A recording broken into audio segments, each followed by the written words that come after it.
Cảm ơn bạn đã ghé thăm kênh. Đừng quên nhấn subscribe để không bỏ lỡ bất kỳ khoảnh khắc nào bạn nhé. Gia đình họ vì sợ con gái chớt quay về báo thù nên đã bỏ ra số tiền lớn thuê hai vị thiên sư. Một người là thiên sư giả do diễn viên chuyên nghiệp Tiêu Dao đóng, còn người kia là thiên sư thật tên Tiểu Trạch, lòng dạ đen tối. Kịch bản âm giới lần này sẽ được kể từ góc nhìn của Phương Phương. Từ nhỏ, cha mẹ cô đã trọng nam khinh nữ, luôn thiên vị, đánh mắng cô lớn lên đầy khó khăn trong sự đối xử bất công đó. Năm 21 tuổi, cha mẹ không hề quan tâm đến nguyện vọng của cô, ép cô nghỉ học giữa chừng, rồi còn giới thiệu cho cô một người đàn ông làm bạn trai. Phương Phương vốn không hề thích người đàn ông đó, nhưng vì bị cha mẹ mắng chửi đánh đập lâu năm nên cô đã quen với việc không dám phản kháng. Thế là chưa đầy một tuần, cô đã bị cha mẹ đưa đến nhà họ. Không tổ chức gì cả, cũng chẳng mời bạn bè thân thích. Cuộc đời Phương Phương cứ thế rẽ sang một hướng hoàn toàn khác. Chồng cô đối xử với cô rất tệ, y như cha mẹ cô, hễ không vừa ý là chửi mắng, đánh đập. Dù bị đánh đến phải nhập viện, cô cũng chưa từng nghĩ đến chuyện ly hôn, vì cô đã quen với cuộc sống như vậy. Sau đó Phương Phương mang thai, nhưng chưa đầy một tháng đã bị sảy thai vì chồng đánh đập. Lần đó anh ta đánh cô ngay ngoài đường, người đi đường thấy liền báo cảnh sát. Chồng cô bị cảnh sát bắt đi, vết thương tích lũy trên cơ thể Phương Phương khiến người ta không dám nhìn. Sự việc này còn lên cả bản tin thời sự, khiến chồng cô mất việc. Từ đó anh ta suốt ngày ở nhà và tiếp tục đánh đập Phương Phương. Tần suất bị đánh càng dày đặc hơn, chưa kịp lành vết cũ đã thêm vết mới. Hôm đó trời mưa to, Phương Phương đau đớn đến tột độ. Lần này cô không còn ngồi yên, mặc kệ bị đánh chửi như mọi lần nữa, cô bỏ chạy ra ngoài. Nhưng vừa vào đến thang máy đã bị chồng túm chân lôi về.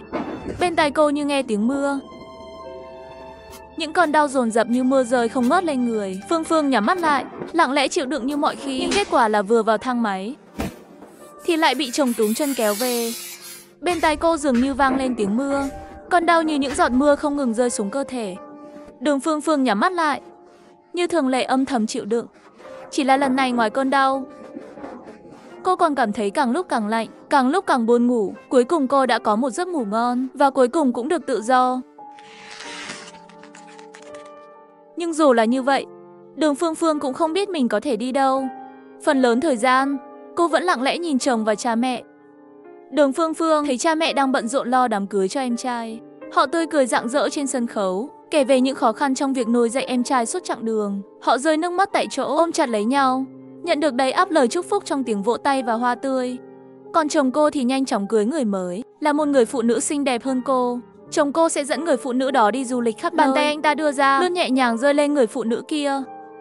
Phương Phương cảm thấy nụ cười của họ thật xa lạ. Tại sao mọi người đều cười vui vẻ như vậy? Thì ra đối với người khác, các người có thể đối xử thật tốt. Tại sao chỉ có mình tôi phải chịu đựng nỗi đau như thế này? Có phải tôi đã làm sai điều gì không?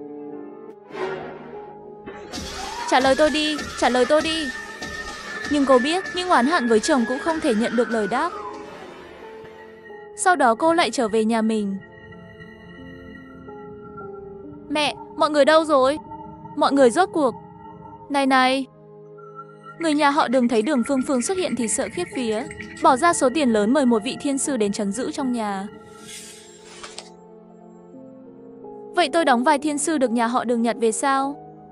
Không, vai diễn của cô là thiên sư giả. Cô phải giành được sự tin tưởng của người nhà họ Đường, thay thế vị thiên sư kia. Bộ phim này khi nào khởi quay? Tôi muốn đến sớm để cảm nhận bối cảnh trước. Chỉ cần cô đã chuẩn bị sẵn sàng thì bất cứ lúc nào cũng có thể bắt đầu quay phần diễn của cô.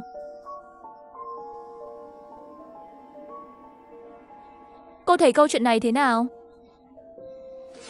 Rất chân thật. Cuộc đời của Phương Phương chỉ cần một tờ giấy như thế là kể xong. Tôi muốn hỏi, câu chuyện này là biên kịch nào viết vậy? Là một người bạn của tôi viết đó.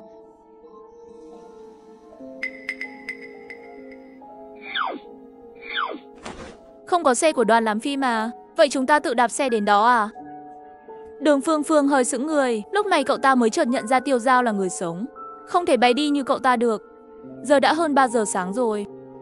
Một khi trời sáng, cậu ta sẽ không thể tiếp tục ở lại dương gian. Vì thế ánh mắt của Phương Phương trở nên u ám. Giá mà Tiêu Dao là quỷ thì tốt biết mấy. Như vậy thì mọi vấn đề đều có thể được giải quyết dễ dàng. Có vẻ đoàn phim này hơi nghèo nhỉ. Không sao, tụi mình đạp xe chung tới đó là được. Ha ha ha, địa chỉ là... Nhỏ quá, nói lại lần nữa đi. Tiêu Dao.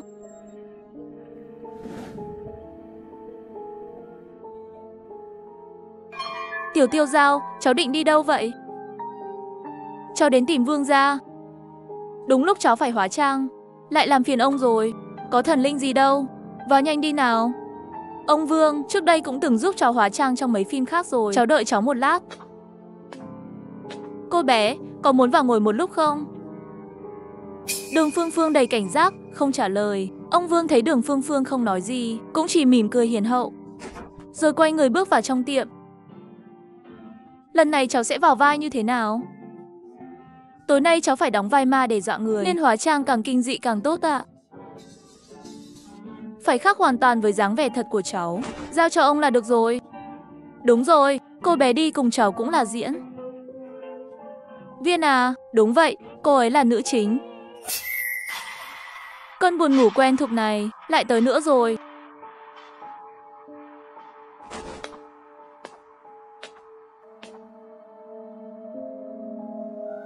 Cô bé, cô định đưa ân nhân của tôi đi đâu vậy?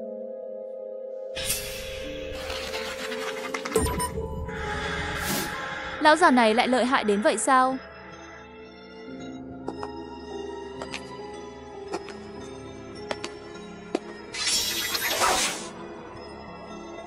Lại còn là một cô bé xinh xắn nữa. Vậy thì càng không nên để cô ta làm nữ chính rồi chốt chứ. Chỉ là bộ phim này của cô dường như không phải do đoàn phim chính quy sản xuất.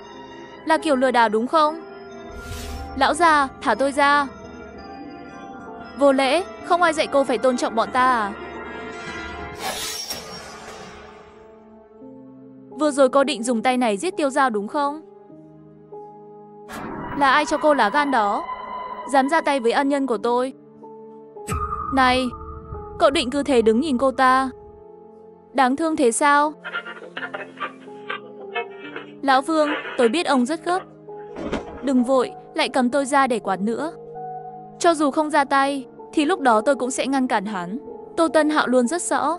Phương phương tâm địa không yên ổn. Đây là căn bệnh chung của phần lớn lệ quỷ. Sau khi trở thành lệ quỷ, sẽ có thêm bản năng sát hại như dã thú. Tô Tân Hạo và ông Vương cũng không ngoại lệ, nên bình thường họ đều tránh tiếp xúc gần với Tiêu Dao. Phương Phương mới trở thành lệ quỷ không lâu. Mong ông lượng thứ nhiều hơn. Vậy là cậu cũng dính líu vào chuyện này. Nếu người bên khu giới biết thì cậu tiêu đời đấy. Tôi biết thì đã sao? Tôi chỉ làm theo lương tâm của mình. Cậu muốn làm gì thì tôi không quản. Nhưng nếu để Tiêu Dao chớt, dù cậu tan hồn nát vía, tôi cũng sẽ không để cậu sống yên. Ông Vương đừng kích động. Nhìn tay của cậu ấy đi, sẽ hiểu rõ vì sao lần này tôi phải liều lĩnh như vậy. Đây là dây tơ hồng. Nếu buộc vào tay hai người thì có thể thành duyên. Nhưng thứ này chỉ xuất hiện ở người sống. Người chết thì duyên phận đã hết. Làm sao còn có thể thành duyên? Rõ ràng có kẻ dùng tà thuật ép Phương Phương ghép đôi cưỡng ép. Người này chắc chắn rất khó đối phó. Dù vậy, cậu vẫn để Tiêu Dao rơi vào nguy hiểm sao? Tôi từng cố ngăn cản rồi, nhưng vô ích. Lén lút sau lưng giới sẽ càng ngày càng nhiều lệ quỷ tìm Tiêu Dao cầu cứu. Cậu nói đúng. Là tôi quá lý tưởng hóa rồi. Ông Vương cũng đâu cần lo lắng đến vậy. Cùng lắm thì Tiêu Dao chết, trở thành đồng loại của chúng ta thôi. Cũng đâu phải chuyện xấu. Trước đây Tô Tân Hạo chắc chắn sẽ không nói ra những lời này. Tô Tân Hạo, đã bao lâu rồi cậu chưa về âm giới? Lệ quỷ không thể ở dương gian quá lâu. Nếu không sẽ dần dần sinh ra biến đổi tâm trí không kiểm soát được, thậm chí mất trí nhớ, trở thành lệ quỷ chỉ biết sát hại. Đợi xong chuyện này tôi sẽ về âm giới một thời gian. Giờ cũng không còn sớm nữa, đã quyết định giúp thì hãy mau chóng làm tốt việc của cậu đi. Còn ra lệnh cho tôi nữa chứ. Lệ quỷ bây giờ đúng là chẳng còn chút kính trọng người sống nào cả. Lão già chết tiệt, mau thả tôi ra. Con gái con đứa chẳng có chút điềm đạm nào cả. Trước khi Lệ Kỳ tỉnh lại, cô cứ ngoan ngoãn ở yên đó đi. Đơ, đây là tôi sao? Thế nào, cô thấy tạo hình này có hài lòng không? Quá hài lòng rồi, tôi còn chẳng dám nhìn nhiều. Thật sự có chút dọa người đấy. Miễn là cô hài lòng là được rồi. Vương Gia Gia, tôi phải đi rồi, lần sau lại đến thăm ông nhé. Đi đi, đi đi. Lên xe đi, đây là xe tới đón chúng ta. Này, Lệ Kỳ lúc này mới nhận ra Phương Phương đã cắt tóc. Nhìn cũng đẹp mà, chỉ là cảm thấy cô ấy hình như không vui lắm.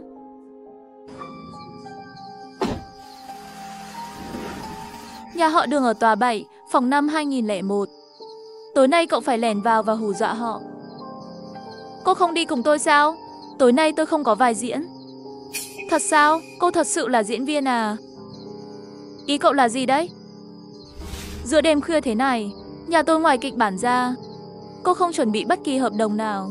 Còn ở đây cũng chẳng có bất kỳ nhân viên đoàn phim nào. Vậy mà lại tới lượt tôi. Sao lại dễ bị vạch trần đến vậy chứ? Tôi sử dụng hình thức live stream. Đã lắp đặt camera ở đây rồi. Cô đang nói dối. Thực ra Lệ Kỳ đã sớm phát hiện Phương Phương có điểm kỳ lạ. Nhưng cậu cũng sợ mình hiểu lầm nên mới đến tận đây. Giờ thì Phương Phương khó xử rồi. Giờ tôi biết đào đâu ra mấy cái thiết bị đó chứ. Quả nhiên người sống đúng là phiền phức. Vẫn là chớt đi thì tiện hơn. Tránh ra, tránh ra. Xin lỗi, tôi đã hiểu lầm cậu. Hừ, xe của các người lái nhanh thật đấy. Tên Tô Tân Hạo này, dựa vào việc ở âm giới không cần bằng lái nên dám phóng như bay. Vương Gia Gia, lần này ông cũng tham gia quay à? Không, ta chỉ phụ trách chế tạo thôi. Cố mà diễn cho tốt. Mong chờ màn thể hiện của cậu. Tôi sẽ cố gắng hết sức. Vì muốn giúp cô bé nói dối tròn trịa, ngay cả người giấy mà người nhà cậu ấy đốt cũng đem dùng luôn. Cái nhà này sớm muộn gì cũng tan hoang thôi.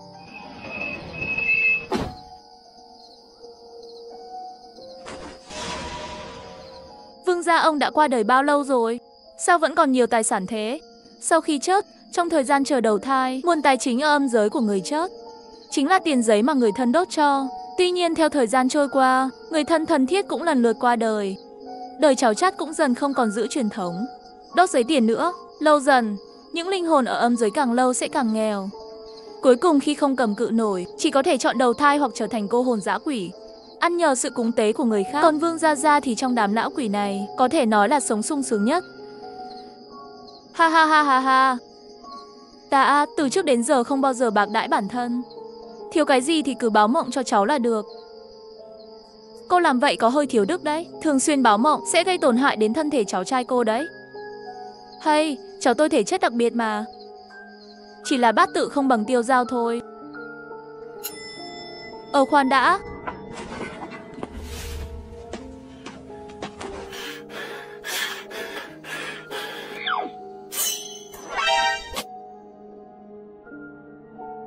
Xem ra màn hóa trang của mình dọa cậu ta sợ hết hồn rồi.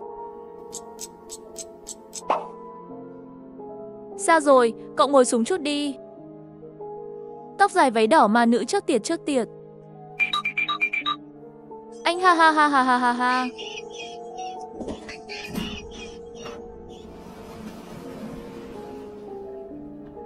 Này nghe rõ không đấy?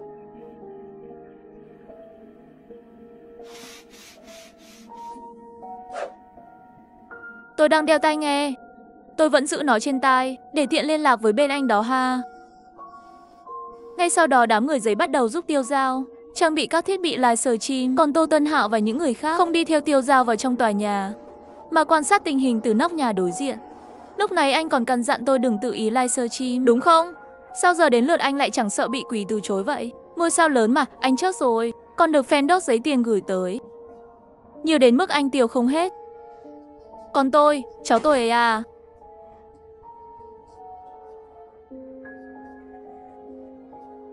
tiền đó chẳng phải để tôi tiêu cho mình sao?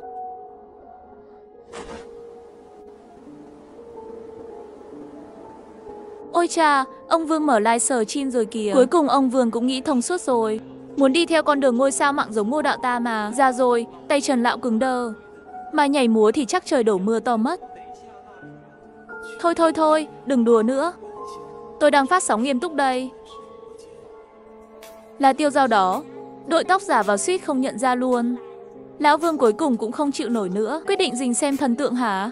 Tôi đã donate cho Tiêu Dao rồi, lúc tầm nhớ bật chế độ siêu nét nhé, cảm ơn. Biến ngay, lại nhảy nữa là tôi kích khỏi phòng líp luôn đấy. Sau khi ông Vương lên tiếng đe dọa, lũ lệ quỷ lập tức im bặt. Vậy rốt cuộc livestream gì thế? Ông Vương bèn đơn giản kể qua mọi chuyện. Vừa kể xong, đám lệ quỷ lập tức nổi giận phẫn nộ vô cùng. Giờ Dương Gian loại xúc sinh đó đúng là ngày càng nhiều, đang nguy hiếp nghiêm trọng đến sự an toàn của bọn tôi. Phải xử lý. Ở Dương Gian phải xé xác hắn ra, rồi kéo xuống âm phủ chiên trong vạc dầu. Sợ gì chứ, có Lão Long và Đại Ca Tô ở đây mà. Mọi người nhớ donate nhé. Có tiền thì mới có thể mang đến chất lượng hình ảnh livestream tốt hơn cho mọi người. Haha, Tiêu Dao đúng là ân nhân của tôi. Không chỉ giúp tôi báo thù, giờ còn là thần tài của tôi nữa.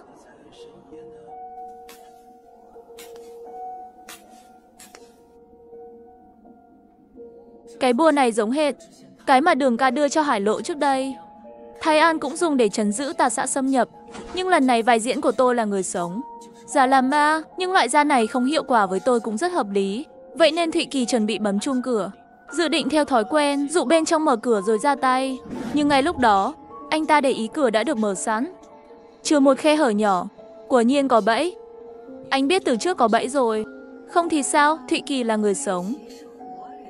Dù thầy phù thủy kia dùng phương pháp gì đi nữa, anh ấy cũng không có nguy hiểm về tính mạng. Nhanh vào đi.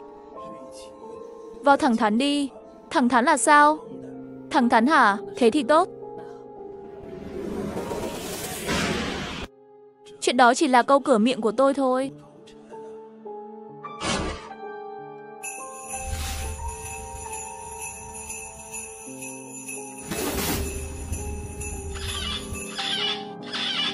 Ôi trời, bùa khóa hồn, trấn hồn vương, trấn hồn linh. Bộ kết hợp này nhớ kỹ. Tôi phải vào rồi. Có lẽ khi viết sách tác giả sẽ có nhiều thứ thế này. Vợ tôi, Tiêu đại sư, trận pháp này thật sự có tác dụng. Dù sao thì chúng ta cũng đã tốn rất nhiều tiền. Sao lại không hiệu quả được chứ? Bố mẹ, sao các người lại đối xử với tôi như vậy?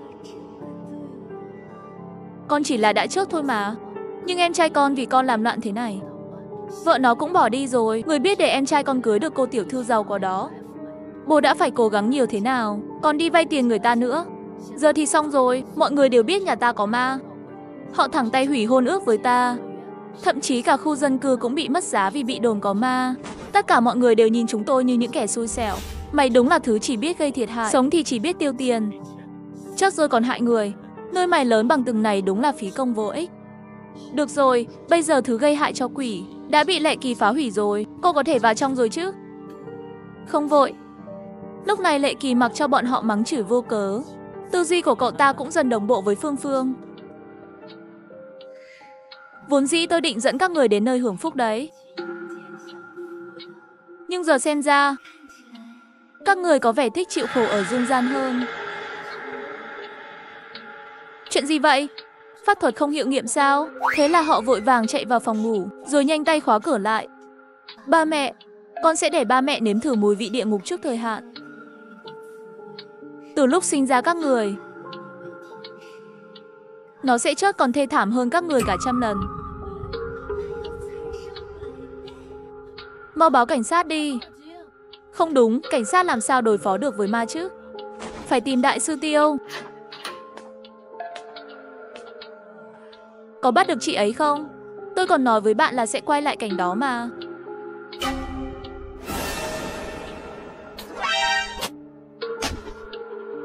Làm dữ vậy luôn à? Căng thẳng đến mức ngã gục luôn. Chắc sau đầu sẽ đau lắm đây. Mong là không sao cả. Mau kêu Lệ Kỳ dừng lại đi.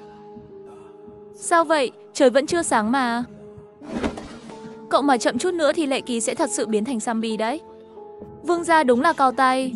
Để có thể đột nhập vào bên cạnh họ, Lệ Kỳ dự tính trèo ra ngoài cửa sổ, dựa vào việc bám vào ống dẫn bên ngoài để tiến vào. Chỗ đó là tầng 20 đấy. Lệ Kỳ được rồi, quá nguy hiểm rồi. Tuy nhiên vì gió bên ngoài to quá nên Lệ Kỳ không nghe thấy. Lúc này hai chân cậu ta đã hoàn toàn dẫm lên ống dẫn. Mạch não chắc là hỏng luôn rồi chứ. Đúng rồi, dùng người giấy đi.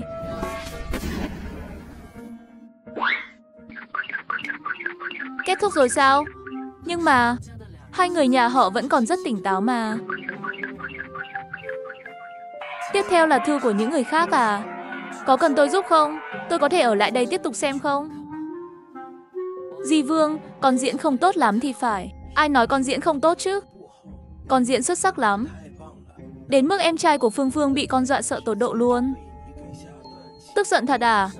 Hiệu ứng sau khi cắt dựng ra tốt như vậy sao? Có thể cho con xem hình ảnh không? Chuyện đó cần hậu kỳ chỉnh sửa thêm đã.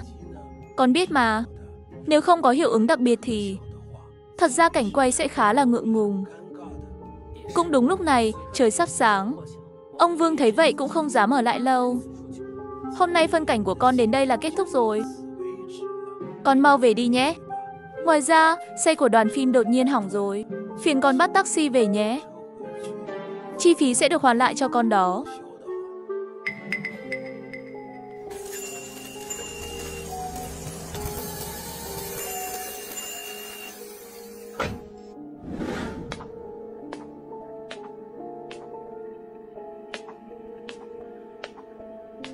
Sư phụ, xảy ra chuyện gì vậy? Con ở bên ta bao lâu rồi? Chẳng lẽ không cảm nhận được sao? Vừa rồi có một luồng âm khí xuất hiện.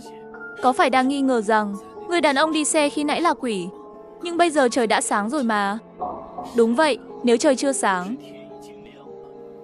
thì mày đã chót thê thảm lắm rồi. Tất cả đều do cái thứ tai họa chót tiệt mày gây ra. Mày hóa thành lệ quỷ nhất định phải báo thù đấy nhé. Chú à, bình tĩnh một chút đi. Bình tĩnh sao nổi, con tôi bị lệ quỷ dọa chót sống sờ sờ ra đó. Không phải ông nói trận pháp có thể trấn ma sao? Hoàn toàn vô dụng, nếu ông còn nói bậy nữa. Tôi thấy cái lưỡi của ông giữ lại cũng vô ích thôi. Dù có kinh nghiệm đi nữa, nếu đắc tội thì cũng chỉ chịu chút đau đớn thể xác. Nhưng nếu đắc tội với Tiểu Trạch thì không chỉ lúc sống sẽ đau khổ, mà đến chớt hồn phách cũng không được yên. Sư phụ, trận pháp và bảo thất hình như đã bị người khác phá hỏng rồi. Đường Phương Phương không thừa hưởng ghen ngu ngốc của cha mẹ cô ta. Cô ta biết có con ở đây nên đã tìm người sống đến giúp đỡ. Nếu đúng như vậy thì muốn bắt được Phương Phương, em rằng không phải chuyện dễ dàng. Không sao, dù là người hay ma, chỉ cần xuất hiện đều có thể bắt được. Sư phụ, vậy hắn làm sao bây giờ? Theo phán đoán của thanh niên, Bằng Vĩnh chỉ là bị tinh dịch quá mức, tạm thời linh hồn thoát khỏi thân xác thôi. Loại đồ ngốc này sống cũng chỉ phí không khí. Ngươi không được đi, ngươi đã nhận tiền nhà tôi. Làm sao có thể đi như vậy được? Trên đầu sông giấy trắng mực đen viết rõ ràng: chúng tôi sẽ giúp ngươi xử lý Phương Phương. Chỉ là liệu ngươi có sống để thấy chuyện này không thì không thuộc phạm 6 trách nhiệm của chúng tôi. Hai người này bởi vì chứng kiến tận mắt con trai mình bị Thụy Kỳ đóng vai yêu quái dọa chớt nên ban ngày chỉ dám ở trong trung tâm thương mại. Cho đến hơn 10 giờ tối khi trung tâm đóng cửa, họ mới lê bước nặng nề về lại tầng nhà mình. Hàng xóm không phải vì nhà tôi có ma mà chuyển đi và treo nhà lên mạng bán sao? Hay họ lại về ở? Hay là đã bán cho một kẻ xui xẻo không biết chuyện? Đa tạ đại sư. Nếu không có ngài, tôi thật sự không dám ở nhà này. Đúng vậy, lúc đầu tôi mua nhà này vì ham rẻ, bị vợ tôi la mắng không ít. Nếu không gặp đại sư, số tiền này của ông thật sự như vứt xuống biển. Nhà các người chỉ còn sót lại chút âm khí, chứ không có yêu quái thật sự. Tôi đã giúp các người loại bỏ âm khí, từ nay có thể sinh sống bình thường rồi. Không cần tiễn đâu. Đại sư Bàng, quá khách sáo rồi. Chúng tôi cũng chuẩn bị ra ngoài, tiện đường. Bàng phụ nghe người muốn đi, cuối cùng cũng không chịu nổi nữa. Chờ đã, vị đại sư này, nhà tôi cũng có ma quấy rồi.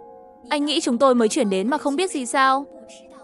Chính vì nhà các ông có ma mới làm cả khu này không ai yên ổn được. Thấy người phụ nữ đó đầy đặn và có đường cong quyến rũ, trong lòng sinh ra ham muốn cực độ. Nếu không phải vì chúng tôi, các ông lấy đâu mà mua được nhà rẻ như vậy? Tôi thật sự phải cười. Cái gọi là phúc này cho ông nhớ chưa?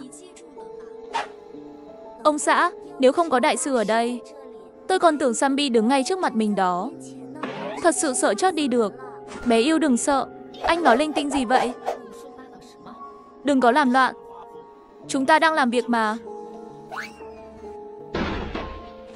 Đại sư, chúng tôi cũng họ Bàng mà. Tính ra chẳng phải cùng một nhà sao? Ông chủ, ông giúp chúng tôi xem qua đi. Đại sư Bàng, phải suy nghĩ kỹ đấy. Những chuyện bẩn thỉu họ làm đã khiến trời đất nổi giận. Chứ yêu vốn là việc của tôi. Nếu ông nói nhà các ông có ma, thì tôi sẽ giúp xem xét. Được rồi đại sư, cô mau vào đi.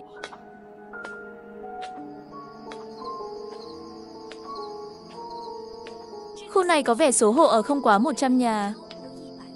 Quả thật là nơi tuyệt vời để quay phim mà. Gần đây Thụy Kỳ dường như luôn quay phim thể loại kinh dị. Anh ta thật sự không kiêng kỵ chuyện này. Anh ta cũng không có lựa chọn khác. Diễn viên thì đâu có quyền chọn lựa. Một khi diễn viên nổi tiếng với vai nào, sẽ có những vai tương tự liên tục mời anh ta tham gia. Nếu anh ta từ chối các vai đó, thì khi danh tiếng giảm, sau này có thể sẽ không còn ai mời đóng phim nữa. Nhưng nếu nhận các vai đó, anh ta sẽ luôn đóng cùng loại vai. Thời gian lâu sẽ bị giới hạn. Đó cũng là nỗi khổ của đa số diễn viên hiện nay. Quả thật như vậy. Mong Thụy Kỳ có thể nổi tiếng. Dù sao anh ta cũng có ngoại hình tốt. Nếu cứ mãi đóng phim kinh dị thì hơi phí. Vừa rồi kiểu tóc dài của Thụy Kỳ đóng phim thần tượng hoặc cổ trang, chắc hẳn đã nổi tiếng lâu rồi. Hi hi. Cậu lại mặc trộm quần lót bạn gái cũ của cậu rồi đúng không? Sao cậu biết vậy? Quần cậu mặc quá mỏng rồi. Lúc nãy ngồi xuống, tôi đã thấy hoa văn rồi. Không sai, nhưng không phải là quần của bạn gái cũ đâu. Chúng tôi đã quay lại với nhau rồi, nên bây giờ tôi mặc quần của cô ấy một cách công khai. Đủ rồi đấy. Chiếc quần này chất lượng và kiểu dáng đều rất đẹp. Cậu không thèm nhỉ? Cho tôi cái link đi.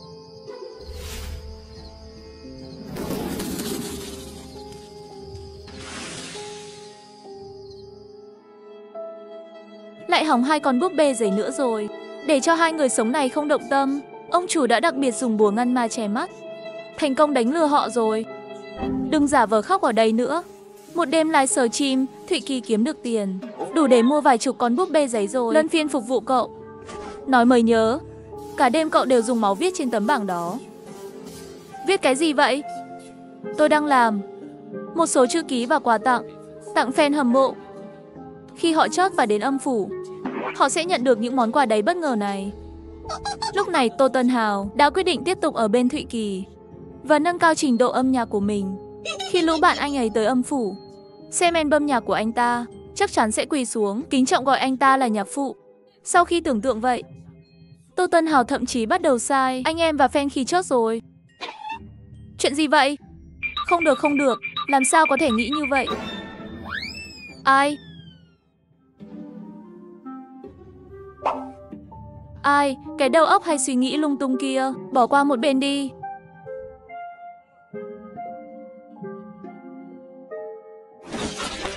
Đừng khóc nữa. Có phải tôi không cho cậu cơ hội đâu. Có cơ hội rồi cậu lại không làm được. Bản chất là cho cậu diễn vai người mua nhà hàng xóm. Nhưng khi hóa thành người hình, cậu còn chưa đi được 2 bước đã tan biến. Nếu Thụy Kỳ thấy được, anh ta đúng là chuẩn bị sang âm phủ chính thức ra mắt rồi. Đã hơn 1 ngày rồi mà Bàng kia vẫn chưa được phơi ở phòng khách. Trước đây còn nghĩ hai người này chỉ trọng nam khinh nữ, nên không quan tâm việc đưa đi làm pháp thuật. Bây giờ nhìn lại, thì ngay cả con trai Bàng Vĩnh này, họ cũng không mấy quan tâm. Con trai tôi lúc đó chắc thật oan uổng. Bị người chị độc ác của nó khóa mạng sống đi rồi. Tất cả đều tại cô, người đàn bà khốn nạn, sinh ra đứa con nợ máu thế này. Đã chót như vậy rồi. Cả câu chuyện này thật chẳng hấp dẫn chút nào. Ông tôi từng nói dù có kịch bản trí tuệ lớn, nhưng về vai phản diện trong phim, bản thân có thể ứng biến tùy ý. Đã thế thì con trai cậu thật ra không chớt. Tôi đi xem Thụy Kỳ định làm gì. Hình như anh ta muốn cứu Bàng Vĩnh. Mày coi, con heo đó đã một chân vào quan tài rồi. Nói với tao lúc này lại kéo nó về. Lúc này các quỷ dữ có thể thấy hồn Bàng Vĩnh đang đứng cạnh xác thân. Tinh thần lơ đãng, lang thang. Chỉ cần thêm 1 ngày nữa, Bàng Vĩnh sẽ hoàn toàn chớt rồi. Lão Vương mau đi cứu đi. Ngay khi đi kiểm tra, Thụy Kỳ đã phát hiện vấn đề. Tôi muốn cho nó chớt, nhưng không muốn nó chớt thật. Điều đó sẽ để lại bóng ma tâm lý cho nó. Nếu làm hỏng vai diễn này, cậu đừng mong tồn tại được ở âm phủ nữa. Giữa sự đe dọa thúc giục nổ tung của khán giả, cậu ngay lập tức lấy ra giấy bùa cuối cùng.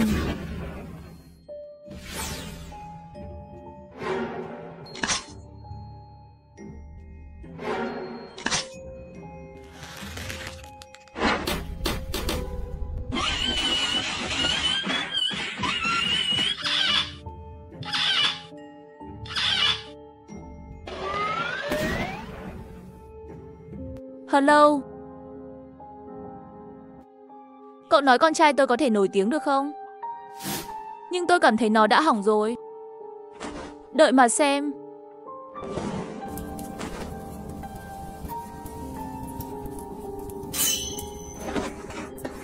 Nóng, nóng quá, nóng quá. Bạn bè mà 1 phút nữa có thể tỉnh lại một cách tự nhiên thì lúc này lại bị nóng bỏng tỉnh ngay. Con trai ơi, con sống lại rồi. Quả thật gặp được thần tiên rồi. Đừng đánh tôi nữa. Con trai ơi, con sao vậy? Con đừng làm mẹ sợ. Rõ ràng thân thể con đã ổn, nhưng trong thời gian hồn rời khỏi thân, bị mọi người đánh tổn thương tâm lý, bây giờ hoàn toàn điên rồi. Còn Thụy Kỳ nhìn thấy cảnh đó cũng rất hài lòng. Tờ giấy bùa này là ông Vương đưa, nói là đạo cụ, lúc cầm trên tay lúc trước đã cảm thấy hơi nóng tay. May mà diễn viên đóng vai kiên quyết diễn tiếp cảnh này. Nhanh đưa nó lên giường đi.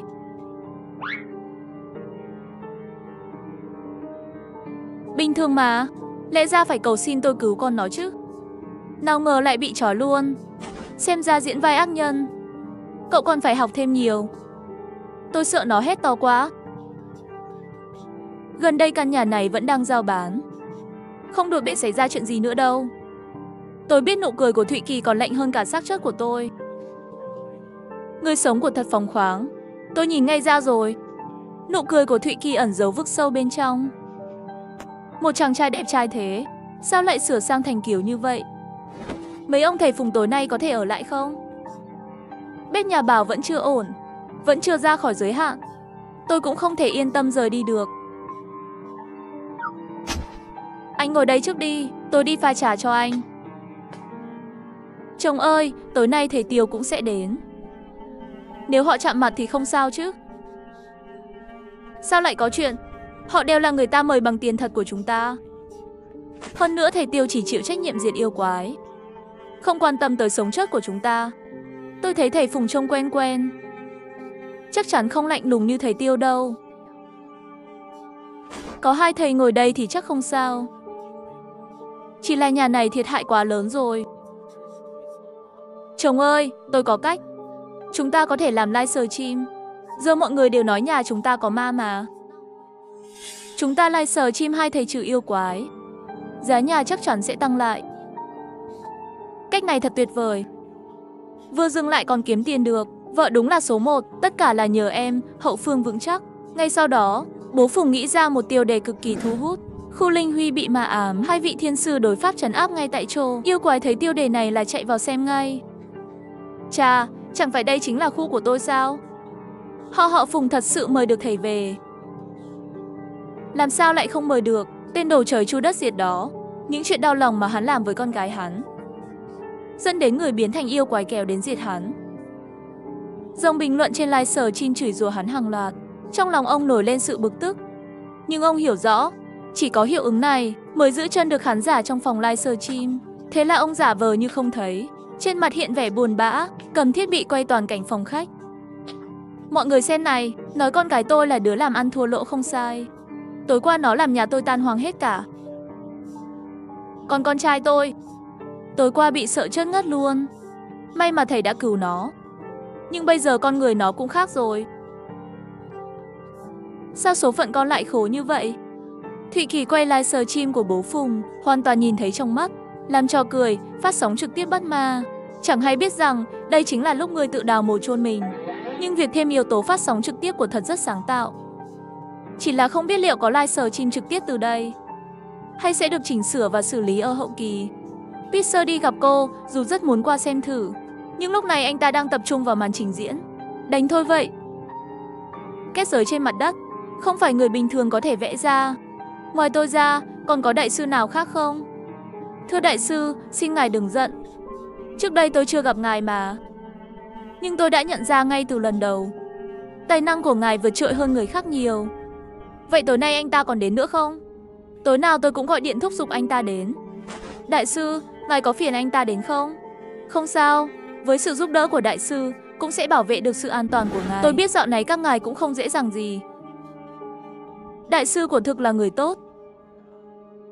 Tối hôm đó, khi xuất hiện, ở cổng khu chung cư, đứng trên tầng thượng, Phương Phương lập tức nổi giận, mất hết lý trí, bởi vì Tiêu Lệ Kỳ không những ngăn cản hắn báo thù, mà còn ép hắn phải hủy bỏ hôn ước với một con zombie mạnh mẽ khác, còn muốn luyện thành con rối để sai khiến. Vì vậy, ngay lập tức chuẩn bị nhảy xuống. Thả tôi ra, đừng có nóng giận.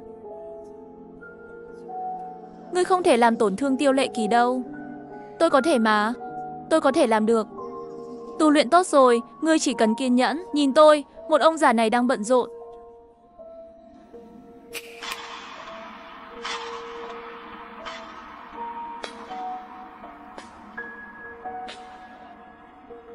Kiên nhẫn à? Tôi có thể hiểu cảm giác muốn trả thù khi gặp kẻ thù. Nhưng nếu ngươi đã nhờ cô giúp đỡ, thì hãy để anh ta diễn màn kịch này cho trọn vẹn. Đừng nghĩ rằng vì không phải là buổi live stream do Synapse tổ chức mà có thể phớt lờ quy tắc. Tam Phương Phương cúi đầu không nói gì, nhưng Tô Tân Hạo đã biết được câu trả lời của nàng.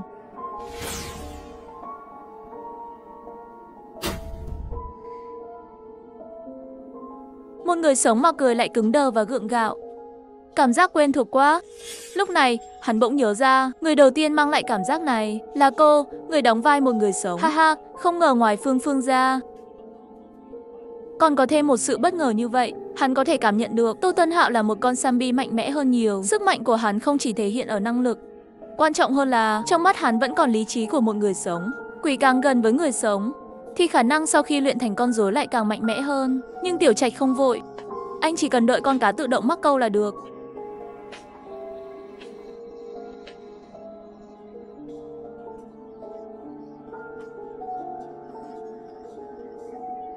Đại sư Bàng thầy.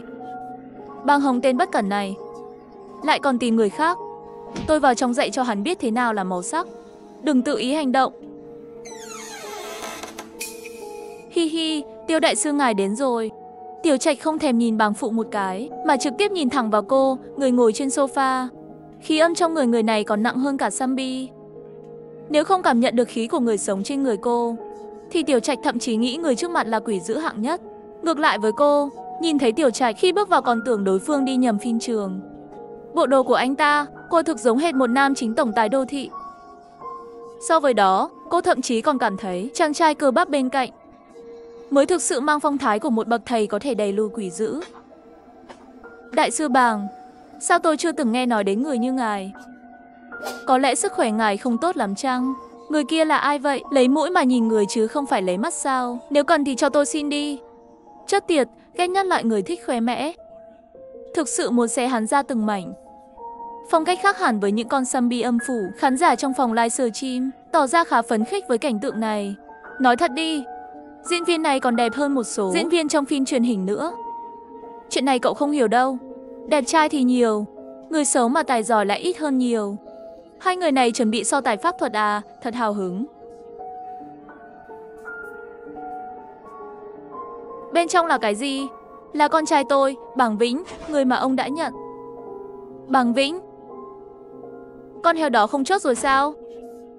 Lời lẽ sỉ nhục của Bàng Phú dành cho Tiểu Trạch tự động bị chặn như thể có phần mềm. May mà có đại sư Bàng. Tiểu Trạch lại tiếp tục dồn ánh mắt về phía cô. Lần này trong ánh mắt có bớt đi sự khinh thị. Có vẻ cậu không giống như tôi tưởng. Thật sự có chút tài năng. Cậu đúng như tôi dự đoán. Nhìn vào là biết không phải người tốt. Có vẻ cậu rất thù địch với tôi nhỉ. Chúng ta rõ ràng mới lần đầu gặp nhau. Vậy mà cậu đối với hai tên súc sinh kia lại gay gắt như vậy. Tôi không thích đồng nghiệp, bởi vì họ sẽ tranh mất việc của tôi. Tiểu Trạch ngẩn người một chút, đối mặt với đôi mắt trong sáng của cô, ý thức được đối phương không đùa đâu. Ha ha ha. Chưa từng thấy sư phụ cười vui đến vậy. Nếu không hiểu rõ sức mạnh của sư phụ, Tôi còn tưởng ông ấy bị Sambi làm hại thân thể. Lúc này Tiểu Trạch càng thêm chú ý đến cô. Người kia khí âm rất nặng, chắc chắn có thể chất đặc biệt. Nếu cậu là vì kiếm tiền, thì cậu muốn về làm việc cho tôi không? Tiền công tôi trả, nhiều hơn rất nhiều so với việc cậu làm lặt vặt khắp nơi, giúp mấy đám nghèo đói kia nhiều lắm. Có bao nhiêu kẻ thù tôi trả bấy nhiêu. Tôi có thể trả gấp trăm lần. Giờ có thể nhận việc luôn được không? Lại một sự khác biệt quá lớn như vậy sao? Mặc dù đây chính là điều tôi mong muốn, nhưng vẫn thấy hơi kỳ quặc. Vậy anh định trả tôi bao nhiêu?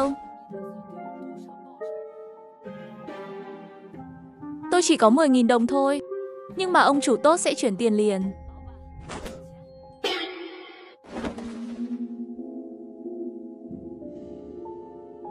Lúc này cô cảm nhận được trên người Tiểu Trạch bất ngờ hình thành một luồng khí trường kỳ lạ. Không khí xung quanh dường như loãng hơn, tim cậu đập nhanh không kiểm soát được.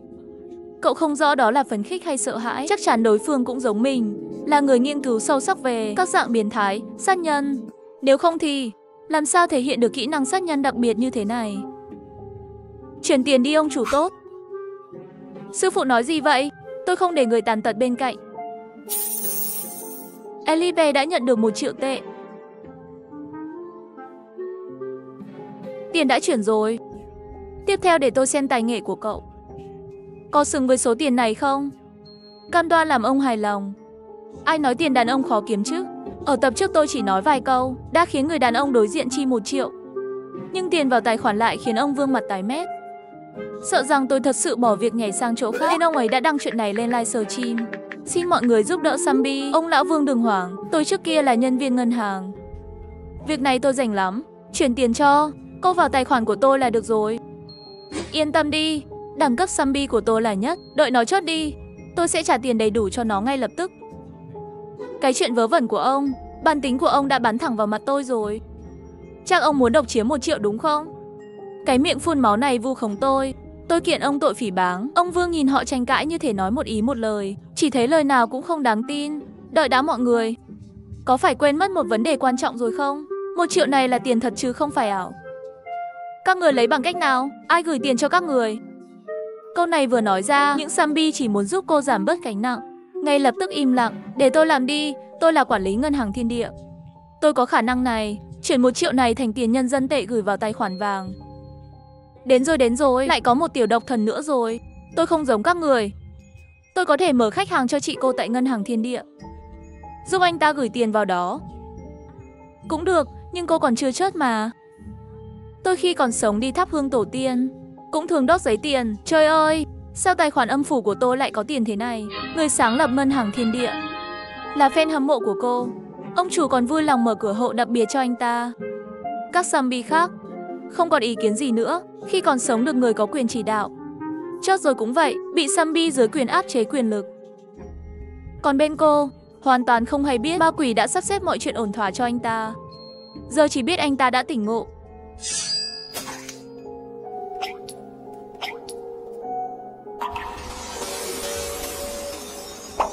Bộ não này hãy nhớ kỹ nhé, nếu mai sau có thể đóng vai ở đây thì sao nhỉ? Thông thường các thiên sư sẽ có một người theo bên cạnh, chủ yếu là giúp cầm những pháp khí nặng nề. Nhưng người này không những không có ai bên cạnh, thậm chí cũng không giống mang theo pháp khí gì cả. Tiểu Trạch vốn định hỏi, nhưng đột nhiên nét mặt anh ta chuyển biến. Đường đi tới đây không phải do Phong Phong, cũng không phải linh hồn đó từng thấy trên tầng thượng. Hồn đó có vẻ là một hồn ma nhỏ đi ngang qua, chỉ cần cảm nhận được sát khí trong nhà, tự nhiên sẽ rời đi. Cuối cùng thì cậu cũng tới. Cậu làm nhiều chuyện ác, hôm nay ta nhất định khiến cậu hồn bay phách tán. Hay là ta phán đoán nhầm rồi?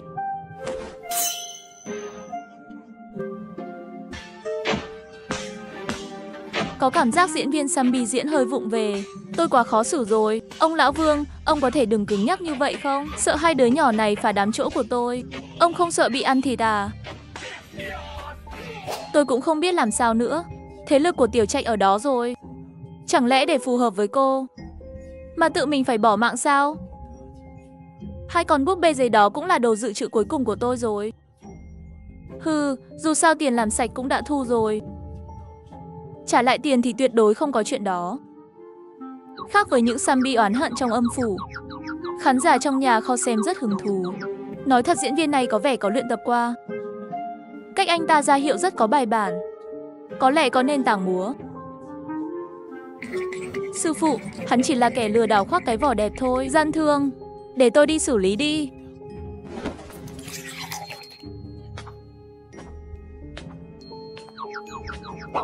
Không cần giúp đâu, tôi tự xử được. Hừ, không ngờ bị ép đến mức này.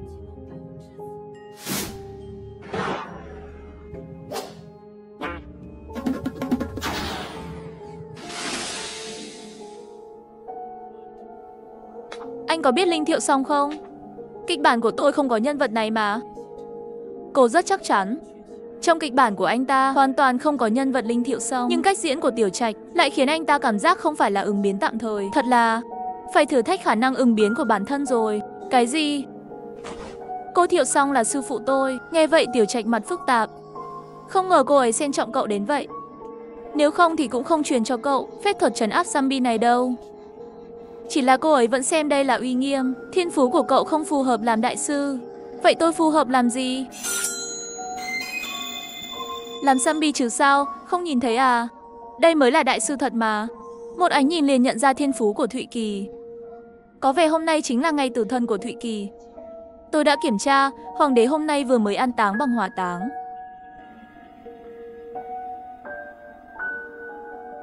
Thiếu gia Tiêu, ngài làm vậy là vì sao? Ở đây không thể tiếp tục ở được nữa. Nếu ngươi còn muốn sống, thì hãy theo chúng ta rời đi. Tình hình có phần nguy cấp, họ sắp rời khỏi khu vực rồi. Tình hình có phần nguy cấp, họ sắp rời khỏi khu vực rồi. Sao thế? Nếu hắn giết Thụy Kỳ ngay tại đây, thì tình hình có thể còn kiểm soát được. Nhưng giờ họ muốn đổi địa điểm. Tôi em rằng nơi hắn tới, chúng ta không thể theo được. Ôi trời ơi! Cái lưng già của tôi không chịu nổi nữa, vừa rồi điều khiển. Hai con người giấy cùng phối hợp với Thụy Kỳ diễn kịch. Làm tôi mệt dã người. Còn không phải vì mấy lời ông nói sao? Tệ nhất cũng chỉ là Thụy Kỳ chớt mà thôi. Người ta có lòng ý riêng. Đừng quên tình trạng của Phương Phương. Đúng vậy, sao lại quên chuyện đó rồi? Đối phương còn dám hại Phương Phương đến thế. Huống chi là Thụy Kỳ, người có thể trạng đặc biệt hiếm có. Một lần gặp đã biết ngay. Không thể được. Mất Thụy Kỳ rồi, cuộc sống của tôi cũng chẳng còn gì để mong đợi nữa. Tôi vừa hủy đơn xin đầu thai. Trong vòng 50 năm sẽ không được phép xin lại. Không có buổi live stream của Thụy Kỳ, tôi biết lấy gì mà sống qua ngày. Lão Vương, ông nhất định phải đem linh hồn này ra đổi. Cứ phải cứu Thụy Kỳ cho được. Dù đối phương có thể khiến linh hồn ông tan biến. Nhưng bỏ qua chuyện đó đi.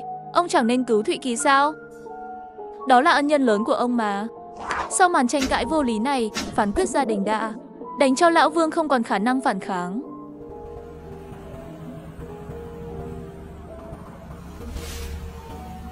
Hắn sao không chống cự nữa vậy? Cứ thế hợp tác thế kia. Ban đầu còn định tranh thủ lúc hắn phản kháng, đấm hắn mấy cú. Quả nhiên Thụy Kỳ khác hẳn mấy thằng ngốc ngu vô tri kia.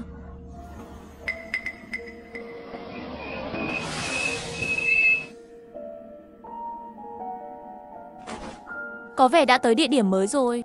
Thật kích động. Lần đầu tiên tôi theo đoàn phim đổi địa điểm. Cuộc sống này ngày càng có hy vọng rồi.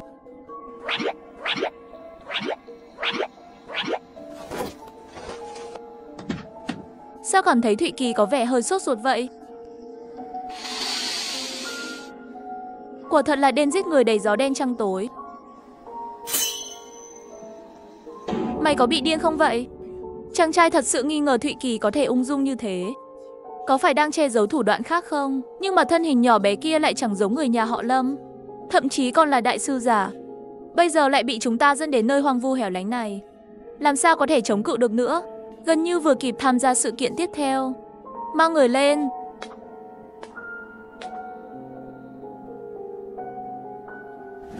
Thanh niên không lục soát bảng Phương. Vì anh ta tin chắc họ không dám gọi cảnh sát. Nhưng anh ta hoàn toàn không ngờ tới bảng Phương dù làm việc trái lương tâm lại còn dám công khai phát sóng trực tiếp.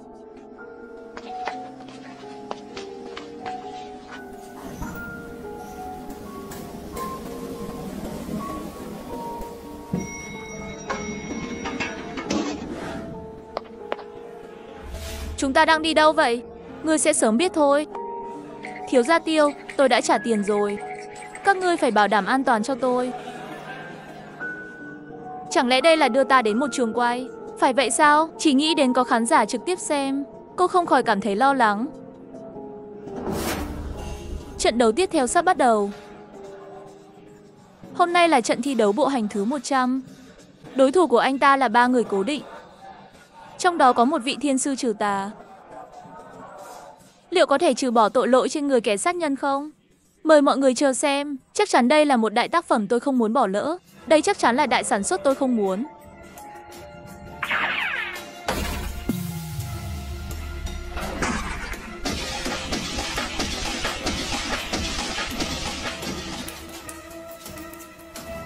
Hai người này nhanh quá, đã hạ gà rồi. Đến lượt ngươi rồi. Sát nhân, đừng chậm chạp nữa. Nhanh chóng đưa người đi. Sao ngươi lại sốt ruột vậy?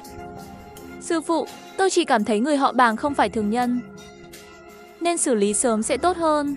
Thanh niên trong lòng có cảm giác rất kỳ quái, nhưng khó mà diễn tả thành lời. Điểm khác biệt lớn nhất giữa anh ta và người khác là khi đối mặt với chuyện sát nhân, trong mắt anh ta không hề có chút sợ hãi nào. Đúng vậy, nợ tiền thì phải tin Bàng, đối diện chúng ta không sợ còn có thể hiểu được. Nhưng với nhiệm vụ của sát nhân, chỉ đứng đó bất động, vẫn không dám sơ suất. Dù đối phương không sợ người như thế, nhưng chứng kiến hai người đều chết thảm, trước mắt vẫn tỏ ra như không có chuyện gì. Anh ta rốt cuộc là ai? Sư phụ, người nói Linh Kiều Song là ai?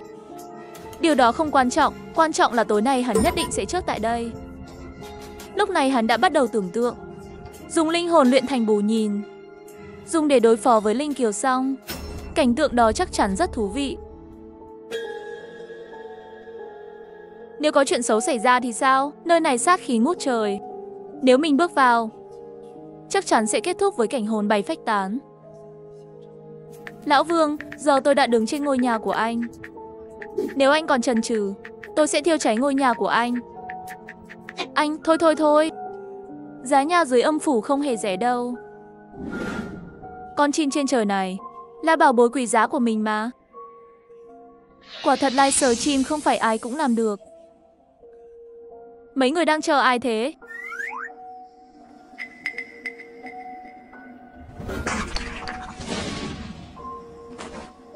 Đứa nhỏ này sao như con lươn vậy?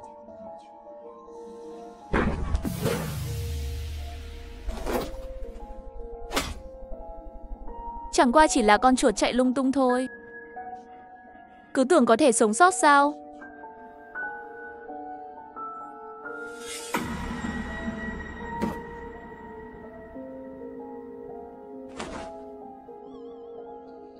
Sau khi tỉnh lại, ngươi không phải chin rủi nữa, mà lại nhập vào người sống.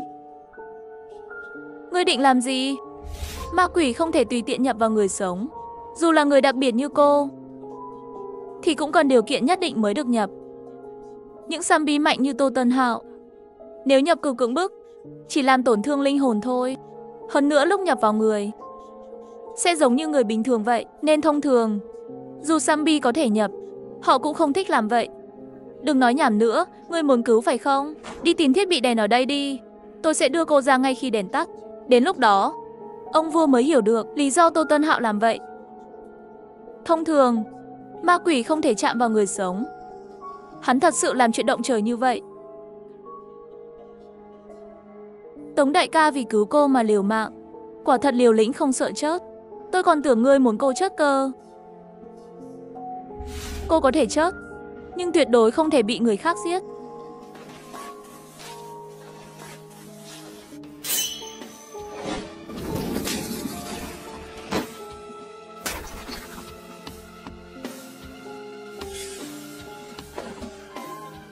Cơn đau dữ dội trên người không làm cô dừng biểu diễn. Trước đây hắn từng làm vũ khí, còn nguy hiểm hơn thế. Những đau đớn tột cùng từng trải qua rồi. Có phải tôi là giả thiên sư không? Sao hắn lại dám xúc phạm ngươi như thế? Để tôi xuống giết hắn đi. Được thôi, vậy ngươi đi giết sát nhân đi. Nếu ngươi cho rằng trong đấu trường có thể thể hiện giá trị bản thân tốt hơn. Thanh niên nhìn ánh mắt lạnh như băng của Tiểu Trạch, ngay lập tức im bặt, không dám nói gì thêm. Chỉ là vài trò lề thiên hạ mà thôi. Chỉ nhờ có hắn. Sao thế? Mất điện à?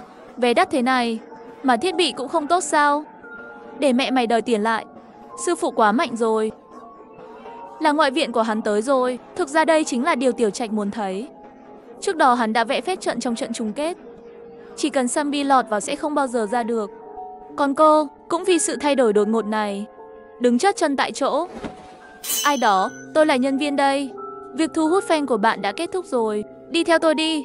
À, được thôi.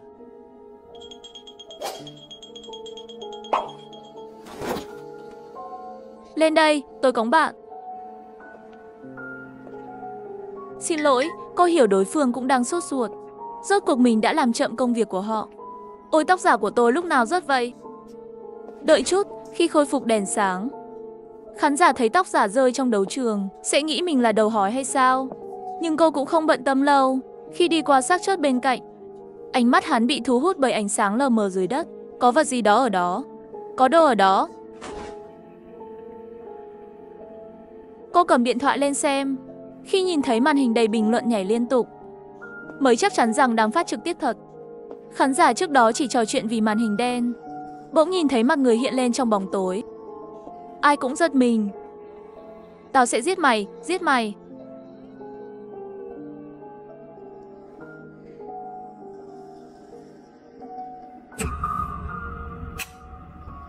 Ra lệnh cho lính canh lục soát kỹ. Hắn và đồng bọn không được phép trốn thoát. Ngay lúc đó, cửa ra vào khu khán giả phát ra liên tiếp tiếng nổ. Tiểu Trạch lập tức cảnh giác.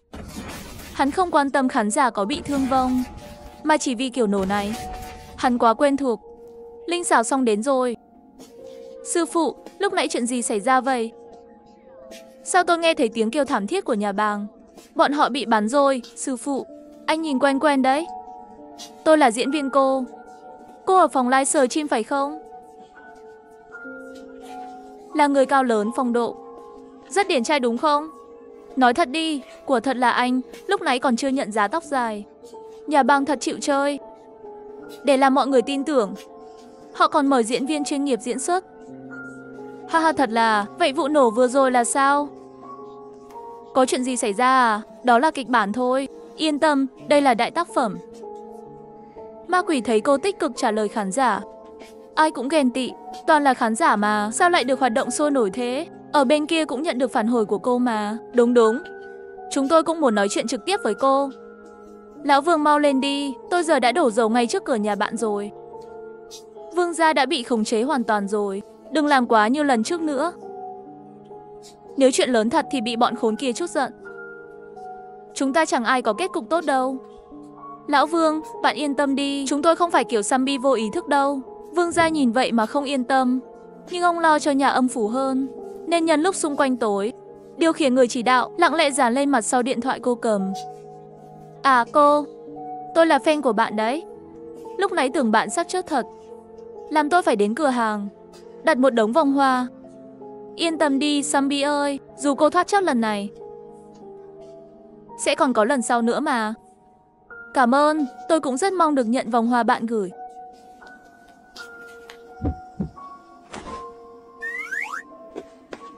Sao vậy? Trông cậu không được khỏe. Liên lạc được với đoàn làm phim chưa? Hoặc tôi gọi 120 luôn cũng được. Đợi tôi đi gọi người đến.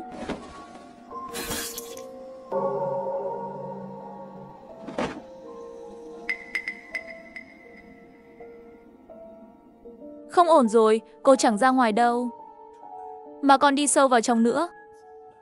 Thật kỳ lạ, cậu ta vốn đi thẳng mà, bỗng nhiên lại quay ngoắt. Chắc là hành động đó.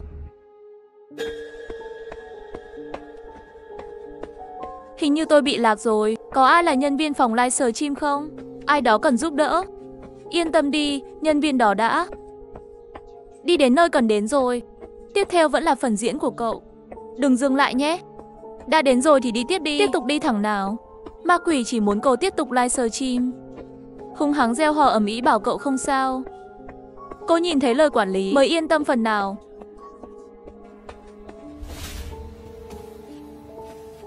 Tôi luôn cảm giác có thứ gì đó sẽ nhảy ra bất cứ lúc nào.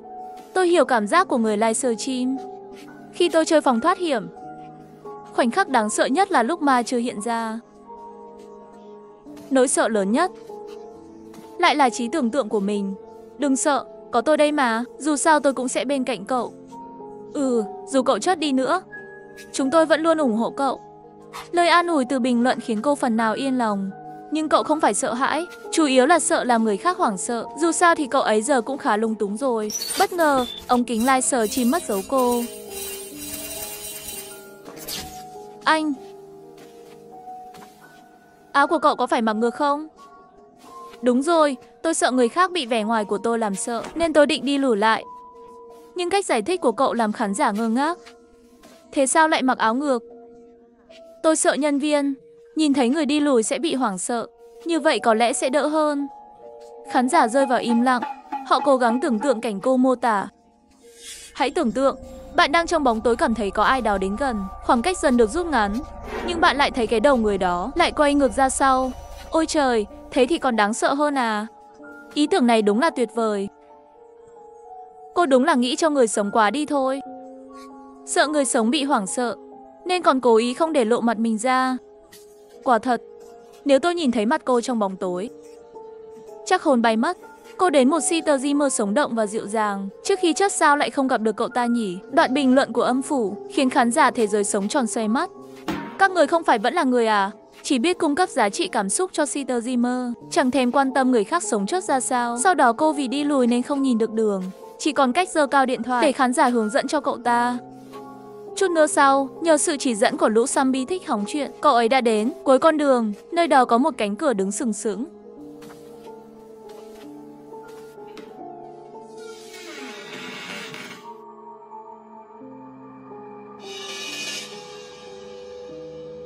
Sao bậc thang của Phương Phương lại xuất hiện ở đây?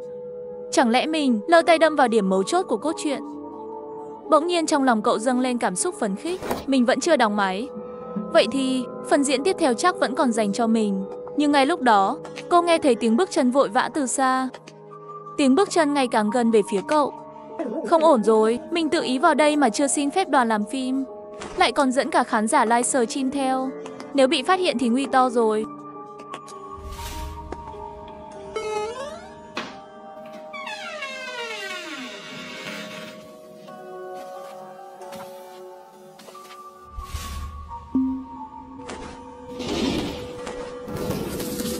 Lâm Tiểu Song nhìn thấy hàng bậc thang trước mặt.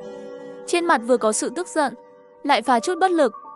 Cậu bước nhanh tiến lên định kéo đứt dây trên bậc thang. Bỗng nhiên sắc mặt thay đổi, có người đến gần.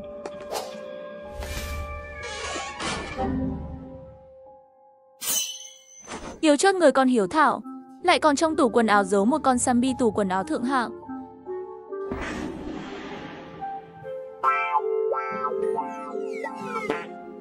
Rốt cuộc phải là một con zombie mạnh đến mức nào mới có thể hoàn toàn miễn dịch với bùa chú của mình? Ngược lại là Lệ Kỳ, anh ta bị bùa chú đánh một mặt mày ngơ ngác, nhưng anh ta rất nhanh nhận ra người trước mặt. Chẳng phải là diễn viên khác mà mình gặp ở đoàn phim trước đây sao? May nhờ anh ta diễn xuất sắc vai thầy sư, mình mới có thể thuận lợi diễn vai thầy sư. Vai này, nghi đối phương cũng như mình đã kết thúc quay phim, nên vui mừng nói là anh à. Thật trùng hợp. Lâm Tiểu Song nhíu mày quan sát kỹ Lệ Kỳ rồi. Mới từ luồng khí âm trầm trọng này, phát hiện ra chút khí sống sót hiếm hoi. Lâm Tiểu Song vừa định nói gì, nhưng nghe tiếng người ngoài cửa đã gần kề, đành bất đắc dĩ chen vào tủ quần áo. Sư phụ, trước khi rời đi con đã tắt hết nến. Có vẻ như có người đang lén lút gây rối. Là anh tự động ra ngoài, hay là ta đã ném bùa chú vào anh rồi? Lệ Kỳ nghe tiếng Tiểu Trạch ngoài cửa nói, biết đối phương còn đang trong trạng thái diễn xuất. Rắc rối rồi, mình đây chẳng phải vừa làm phiền người ta diễn kịch sao? Ở đoàn phim bình thường, hành động như vậy sẽ làm người ta không hài lòng. Hơn nữa bây giờ đang phát trực tiếp, xảy ra chuyện hiểu lầm thế này càng nghiêm trọng hơn. Ánh sáng yếu ớt từ điện thoại làm Lâm Tiểu Song nhìn rõ biểu cảm trên mặt Lệ Kỳ. Ta tưởng Lệ Kỳ đang hoảng sợ, liền lấy tay đặt lên môi, ra hiệu anh không được phát ra tiếng. Rồi Lâm Tiểu Song khéo léo mở cửa tủ đi ra. Sư tỷ, chị dạo này đi đâu vậy? Em đã cử người tìm chị rất lâu rồi. Chị không xứng đáng để gọi như vậy. Lâm Tiểu Song lạnh lùng nhìn về phía các lá bài xếp hàng. Những lá bài này đại diện cho những người bị Tiểu Trạch hại chết. Hắn dùng lá bài để giam linh hồn, khiến các linh hồn không thể về âm phủ, bị ép trở thành con rối của hắn. Đồ ngốc, mày thật đáng chớt. Đồ ngốc, tao đã báo cảnh sát rồi. Mày tưởng mày làm rất kín đáo. Không ngờ đã có người livestream. Phơi bày hết chỗ này cho mọi người xem rồi.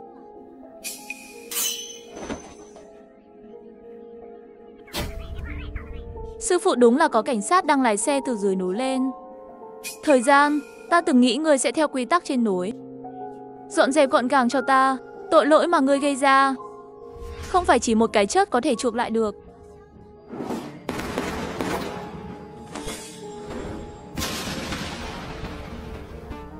Những người này chỉ là một sợi dây bình thường. Ha ha ha, sư tỷ. Ta đã không còn là ngày xưa nữa, kẻ ngốc để ngươi bắt nạt.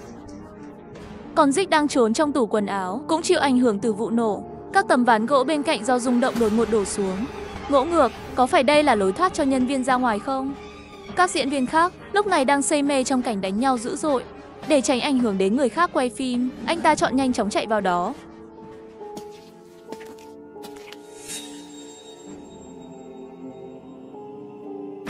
Đây thật sự là một bàn thờ. Gia tộc Đường để tiêu diệt Đường Phương Phương. Chẳng lẽ đã sớm giao cho cốt của Phương Phương cho Tiểu Trạch? Những hũ tro cốt này nhìn bên ngoài đều y hệt nhau. Trên đó thậm chí không có tên ai. Vậy phải làm sao đây? Thôi kệ, không tìm được thì đập nhiều hơn.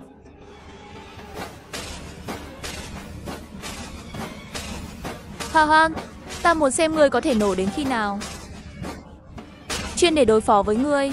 Ta làm sao không chuẩn bị kỹ càng. Ta nói cho ngươi biết, 2 tháng qua ta mỗi giờ đều đang vẽ. Chỉ vì hôm nay không làm cho ngươi bày vơ. Ta tuyệt đối không giỏi. Thôi nghỉ đi sư phụ. Bên kia đã vào núi trú. Chúng ta không thể ở lại đây nữa. Những khách chạy chậm thì cứ ở lại đó. Sư phụ yên tâm, họ hiểu mà. Tiểu Trạch biết nơi này sắp bị khám phá, nên quay người đi ra ngoài. Đi kiểm tra xem vụ livestream rốt cuộc là thế nào. Là sư phụ. Ta lo trong phòng kín có thứ gì bị phát hiện. Nếu phát hiện cũng chỉ có thể tiêu hủy. Điều đó mới hợp ý ta, chỉ có người mang gin cơ địa mới chạm vào được. Người họ Bàng bắt được chưa? Camera giám sát vẫn chưa tìm thấy ai, mà còn có một người trong nhóm chớt. Một đám đồ bỏ đi, cho ta điều tra, nhất định phải làm rõ mọi chuyện. Ngỗ ngược, nguy rồi. Người đó gặp nguy hiểm. Ha ha ha, dừng lại. Sư phụ, ngài đến đúng lúc. Đây mới là bí mật không ai biết của Đại sư Tiêu. Ta đã đập vỡ một nửa hũ tro cốt, giải cứu được đa số oan hồn. Ngài mau đến giúp ta đi. Khoan đã, ai mới là sư phụ của ngươi vậy? Thôi thôi, cậu đập hũ tro cốt rồi đó. Không sợ họ quấy rầy cậu sao? Nói xong, Lâm Tiểu Song liền vội bảo Dích đặt hũ tro xuống. Bức tượng Phật này là Phật. Tượng Phật này là Phật gì vậy? Đây không phải tượng Phật. Làm gì có Phật nào mang theo khí dữ thế này? Đây là nửa mặt ma quái. Nó sẽ thúc sinh cậu đó. Tiểu Trạch đặt bức ma quái này ở đây, chính là để nuôi dưỡng những hồn ma ở đây thành những quỷ dữ mạnh mẽ, tấn công xu hướng ấy. Hóa ra là vậy. Sao có vẻ thiếu thứ gì đó? Cậu nói là dây thừng này hả? Dây này khi thả ra dài lắm, nhưng khi cậu kéo hết ra, nó lại co lại chỉ còn 2 mét. Và không biết từ khi nào đã quấn quanh eo. Sao cậu có thể mang cái thứ đó quấn lên người vậy? Người bình thường hoàn toàn không thể chạm vào những vật khí âm nặng như thế này. Nhẹ thì xui xẻo liên tiếp, nặng thì bị quỷ ám, thậm chí tổn hại đến dương khí. Lâm Tiểu Song vốn định tìm được rồi thiêu đốt luôn, mà thôi. Không thể lấy sao? Chẳng lẽ trong kịch bản tay đen đưa cho Lâm Tiểu Song lấy? Ôi không, tôi lấn vai mất rồi. Đúng rồi, cậu không phải người ngồi trong căn phòng lúc nửa đêm ngày hôm đó sao? Cậu còn sống sao? Điều đó nói được sao? Chẳng lẽ quay phim xong rồi? Cậu đang nói gì vậy? Lâm Tiểu Song nhớ lại lần đầu gặp Dích. Anh ta cũng nói nhiều điều kỳ quái. Hóa ra là vậy, buổi thử ghi hình kết thúc rồi. Gã kia bị ma ché mắt. Lâm Tiểu Song liền hiểu ra ngay. Đám zombie đó có ý định với thể chất đặc biệt của Dích. Cố tình dùng ma ché mắt, chắc sợ biết sự thật sẽ sợ hãi. Mọi chuyện kết thúc rồi. Vì đã xác định đám zombie tạm thời không gây nguy hiểm đến tính mạng, anh ta cũng không cần phá vỡ chiếc bình mong manh đó. Đi theo tôi, sẽ có người đến lo liệu sau.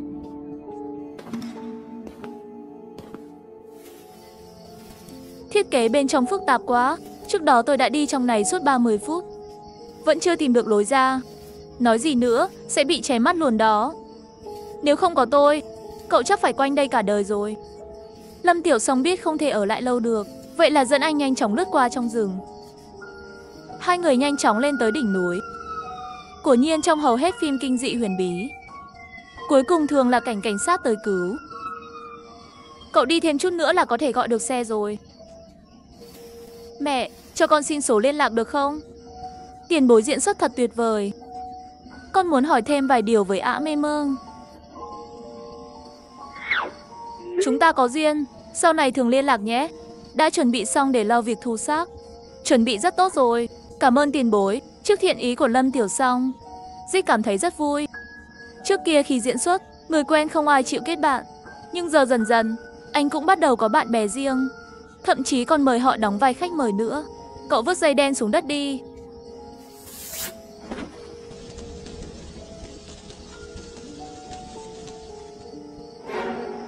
Tiền bối sao vậy? Dây đen này cũng là giả. Không sao, tôi đi đây. Cậu giữ gìn sức khỏe nhé.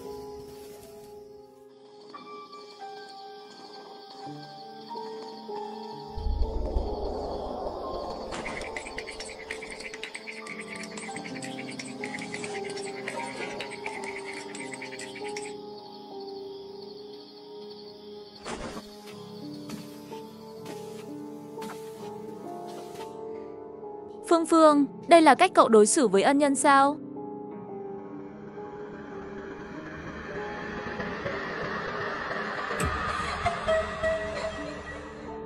Tôi thái độ gì? Tôi chỉ muốn để Becky trở thành em gái đồng môn của tôi thôi. Chỉ cần cô ấy chớt đi, sẽ có được sức mạnh giống tôi. Điều đó chẳng phải là báo đáp ơn nghĩa sao? Cậu sớm đã có thể báo thù, nhưng lại giả vờ bị kiểm soát cầu cứu Dích. Cậu làm tất cả công phu này chỉ để nhận được phần thưởng đó. Đừng nhìn tôi như vậy. Tôi thật sự rơi vào bẫy Tiểu Trạch. Nhưng cậu chỉ giấu một phần sự thật thôi. Ví dụ như tôi có thể tự thoát khỏi bẫy đó.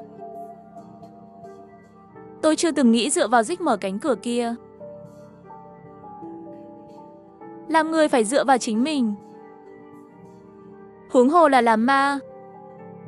Cậu muốn làm gì là chuyện của cậu. Tránh xa ra. Được rồi, tôi không động thủ.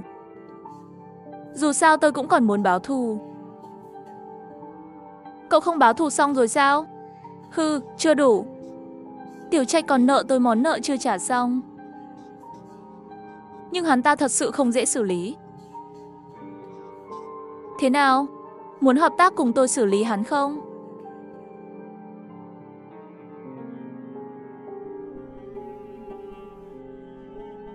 Tôi luôn sẵn sàng mà. Tên pháp sư tà thuật đó không chớt, sớm muộn cũng sẽ gây hại Dích lần nữa. Chỉ là bây giờ, Tô Tâm Hào vừa lúc ở bàng, Phương Phương đề nghị giết Dích. Trong lòng thật sự đã dao động. Ái, lời ông Vương nói không sai, bản thân thực sự không thể ở lại dương gian lâu nữa.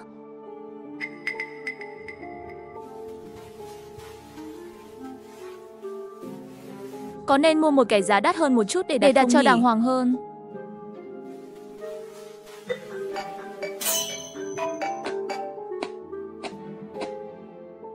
Mê mơ, điện thoại của mình còn chưa lấy lại từ ông nội. Nhưng tiếng chuông rõ ràng là điện thoại của mình.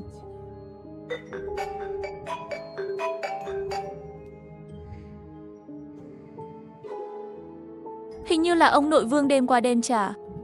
Nhưng sao không gõ cửa gọi mình một tiếng nhỉ? Mình cũng muốn mời ông nội Vương vào chơi một chút. Này, tối qua cậu thật sự đi quay livestream rồi à? Đạo diễn gần như ngay khi Dích nhận cuộc gọi đã vội vàng hỏi ngay, chỉ vì sáng nay thức dậy xem điện thoại, phát hiện mình bị nhiều cư dân mạng trên Weibo liên tục tắc. Cư dân mạng nói rằng có người cũng mở livestream quay cảnh kinh dị. Đạo diễn nghe chuyện cười nói luôn bị bắt trước. chưa từng bị vượt qua. Nhưng câu đó còn chưa kịp gửi đi thì đã thấy có người tác dịch cũng tham gia rồi. Đạo diễn lập tức giận dữ kinh hãi, rồi chuyển sang tức giận. Rốt cuộc là ai? Ai đã đào mất con ma cưng của mình? Không đúng, là đào mất nam chính rồi. Sau đó anh ta tìm kiếm trên mạng, cuối cùng phát hiện vụ nhà bàng có ma. Cũng xem lại livestream của bàng Phú. Thế là anh ta gọi thẳng cho Dích, muốn hỏi cho rõ ràng. Thực ra đã quay được 2 ngày rồi, tối qua mới quay xong hết. Đạo diễn là ai? Công ty sản xuất nào? Biên kịch tên gì? Quay ở địa điểm nào? Đạo diễn hỏi một loạt câu hỏi, khiến cậu ngập ngừng. Đạo diễn, anh biết rồi đấy, tôi không ký hợp đồng với công ty nào, cũng không có quản lý. Có người đưa kịch bản tôi liền quay luôn. Còn số liên lạc đạo diễn hay biên kịch? Chắc chắn anh có chứ? Ồ có mà. Số biên kịch tôi sẽ gọi cho anh.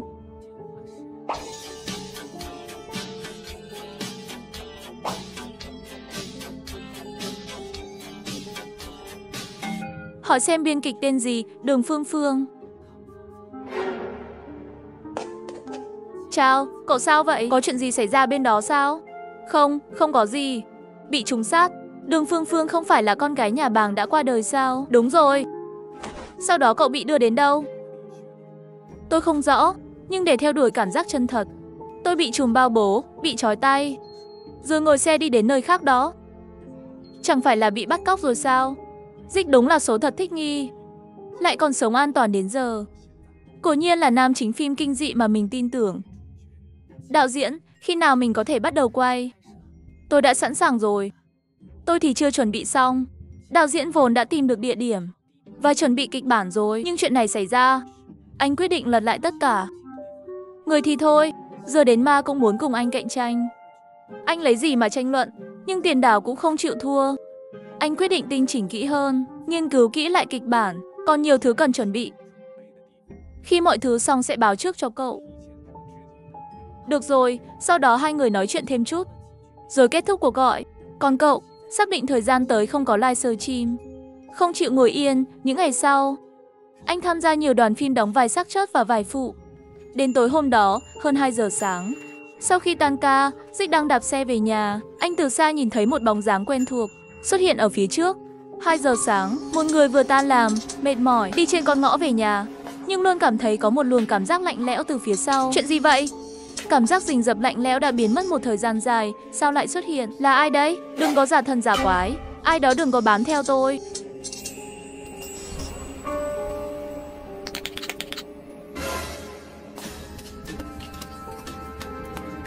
Tại sao lại theo tôi? Tôi chưa từng hại ai cả mà.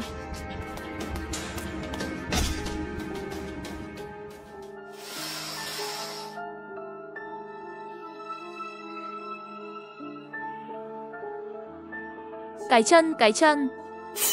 Có phải là yêu quái bò đầu Mã Diện đến đưa mình đi không? Cậu không sao chứ? Trông cậu mặt mày không ổn lắm. Có phải không khỏe không? Có cần tôi đưa cậu đi bệnh viện không? Anh cứu tôi với. Có ma. Ma đâu? Tự mình tạo ra mối thù à? Dạo này không có phim ma hay ho gì cả. Chắc cậu lại xem quá nhiều rồi. Ma cứ bám theo tôi. Mà này, nó thậm chí còn đặt một đống vòng hoa trước cửa nhà tôi. Vừa rồi tôi đi sau lưng cậu, không thấy ai chửi bới gì, nhưng mấy cái vòng hoa này nhìn thoáng qua đúng là hơi kỳ lạ. Niềm vui tháng trước vẫn còn vương vấn. Hy vọng âm ty sẽ gặp lại một lần nữa. Tặng hoa cho Trăng, ha ha ha. Đừng hiểu lầm. Vòng hoa này là fan của tôi tặng.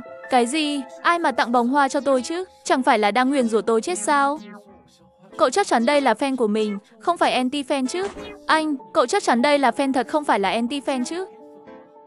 Di Chi có chút không yên tâm về cậu, nên mời cậu vào nhà ngồi chơi một lát. Còn mình thì bận chạy tới chạy lui, ôm từng vòng hoa ra và đặt vào trong nhà. Ôi chao, phòng khách giờ như phòng thờ vậy. Cảnh tượng này khiến cậu có chút muốn về nhà. Anh, dù là quà của fan cậu rất trân trọng. Đúng là nên như vậy, nhưng mà đây dù sao cũng là vòng hoa đấy. Cậu không kiêng kỵ gì sao? Cậu đừng lo cho tôi. Đặt từng vòng hoa thật ngay ngắn, cảm giác rất gọn gàng. Cậu không khỏi hài lòng gật đầu. Cái ở giữa thêm một bức ảnh là hoàn chỉnh rồi. Nghe thấy vậy, lập tức đứng dậy. Mùa hè nóng bức, lúc này cậu bị lời của làm cho đổ mồ hôi lạnh. Anh, cậu bình tĩnh lại. Cậu vẫn còn sống mà. Cậu Ngô, xin lỗi đã làm cậu sợ. Đến rồi, Di Chi cũng nhận ra hành động của mình có chút không đúng. Tuy nhiên, anh ta thật sự không thể che giấu niềm vui trong lòng. Tôi chỉ cảm thấy, việc được chứng kiến fan của tôi chuẩn bị tang lễ cho mình cũng khá có ý nghĩa đấy chứ. Không thể hiểu nổi, hoàn toàn không hiểu nổi. Thật là một người dám tặng, một người dám nhận. Có lẽ đây chính là quan phủ đôi đấy. Cậu nói đi, ảnh di ảnh của tôi có nên cười không? Hay là không cười? Cười có vẻ hơi không phù hợp. Nhưng nếu không cười, sẽ làm tôi trông như người lạnh lùng vậy. Anh, thật sự xin lỗi. Nửa đêm rồi tôi lại làm phiền cậu nghỉ ngơi. Tôi phải về đây. Vừa lúc anh ta vừa bước đi, toàn bộ căn phòng bỗng chìm trong bóng tối. Chắc là mất điện rồi. Tiểu Ngô trong lòng hơi sợ. Vẫn nghĩ đến những vòng hoa trong nhà Di Chi. Vẫn thấy nhà mình ấm cúng hơn nhiều. Vì vậy cậu bật đèn pin trên điện thoại, tự nhủ phải can đảm bước ra ngoài.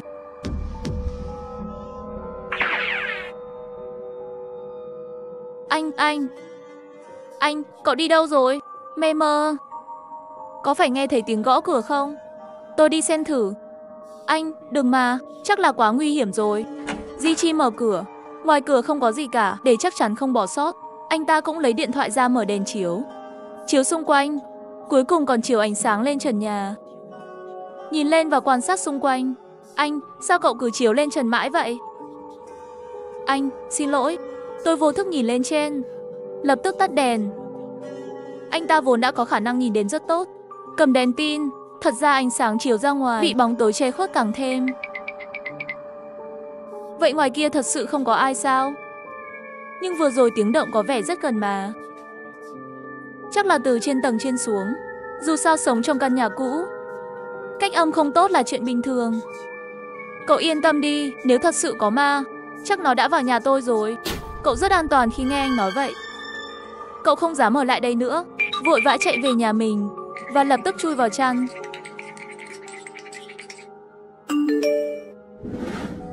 Tiểu Ngô, cậu không sao chứ? Cậu sống một mình nên ra vào phải cẩn thận một chút. Tiểu Ngô nhìn thấy tin nhắn của Di Chi, trong lòng đột nhiên tràn ngập ấm áp, cũng cảm thấy rất áy náy. Vừa rồi cậu vẫn đang trong lòng lẩm bẩm về hành động kỳ quái của anh ấy. Thật sự là không phải người mà.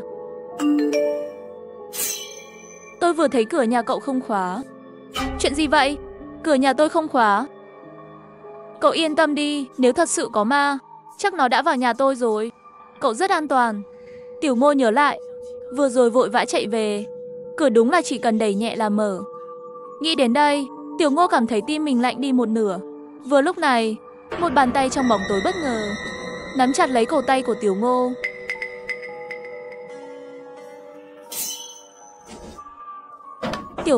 Tiểu Vũ, cậu không sao chứ?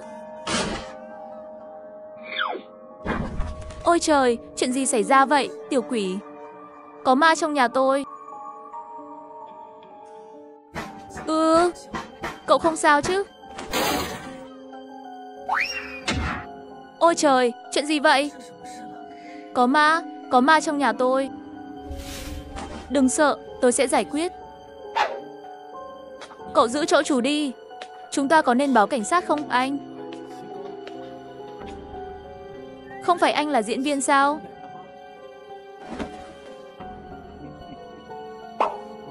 Không đúng, nếu là kẻ xấu thì bỏ qua. Nhỡ ra làm bị thương ma thì sao? Nghĩ đến đây, Di Chi bỏ dao xuống, lấy con dao thớt bên cạnh. Mặc dù anh tin là trên đời này không có ma, nhưng tình huống này vẫn nên làm đủ bảo hiểm 2 lớp cho chắc. Anh ta một tay cầm dao thớt, một tay cầm giấy lót, bắt đầu lục soát nhưng không có kết quả, đến khi đứng trước cửa phòng ngủ của Tiểu Ngô. Bây giờ tôi cho cậu cơ hội tự ra đi, nếu không tôi sẽ báo cảnh sát. Hình như nó không định ra.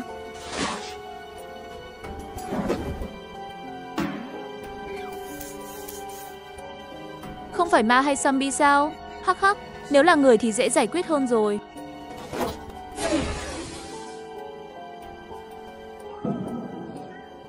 Cảnh sát à? Cuối cùng các cậu cũng đến, con ma đâu?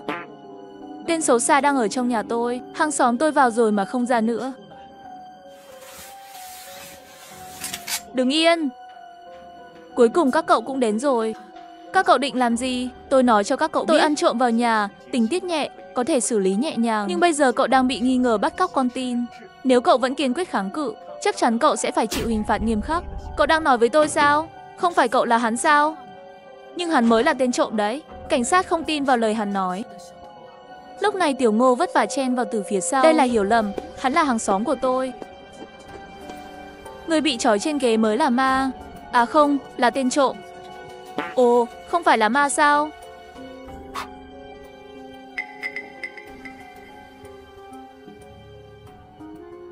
Thì ra không phải ma. Giọng anh ta như thở phào nhẹ nhõm, nhưng cũng có chút thất vọng. Nếu thật sự là ma, viết thành báo chắc chắn sẽ nổi ngay lập tức. Thăng chức, tăng lương chỉ là chuyện trong tầm tay, chứ không phải như bây giờ phải đến đồn cảnh sát để kết thúc. Ngay cả khi về, rửa mặt rồi lại phải tiếp tục đi làm việc như con ngựa trâu. Anh, thật xin lỗi. Làm cậu phải cùng tôi đến đồn cảnh sát. Không sao đâu, mấy ngày nay tôi không có phim để quay, chỉ có ăn với ngủ, thật sự không có gì để làm. Tiểu Ngô nghe vậy, lúc trước cảm thấy áy náy, giờ lập tức chuyển thành giận dữ. Cậu ấy khẽ nhếch môi, mà giờ đã không còn sức để nói gì nữa. Không có chuyện gì đâu, các cậu có thể về rồi. Cảnh sát, người đó là tình trạng gì vậy? Người đó là một đứa trẻ mồ côi. Tình trạng tinh thần không ổn định, đã được đưa đến viện dưỡng lão. Mấy ngày trước hắn đã bỏ trốn, may mà các cậu phát hiện ra, nếu không hắn thật sự làm hại người, chắc chắn sẽ gặp rắc rối lớn.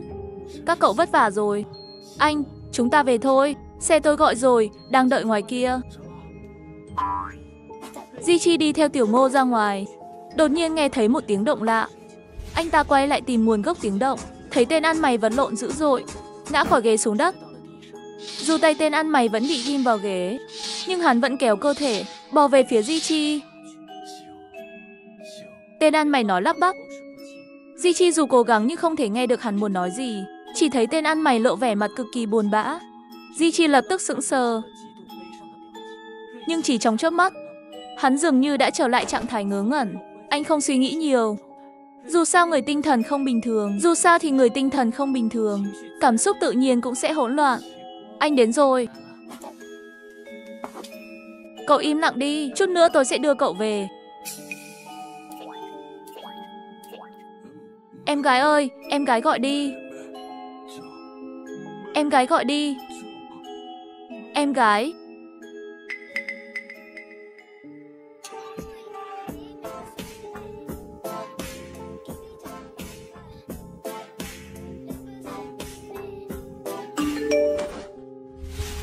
Chào diễn viên.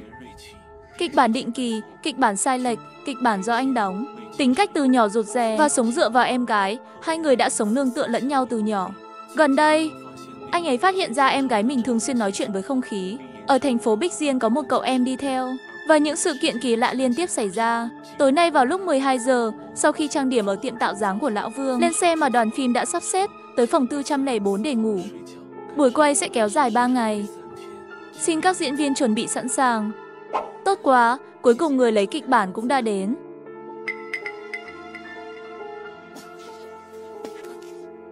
Chào. Lão Vương, tối nay lại làm phiền ông rồi. Ông ấy. Lão Vương, xảy ra chuyện gì vậy?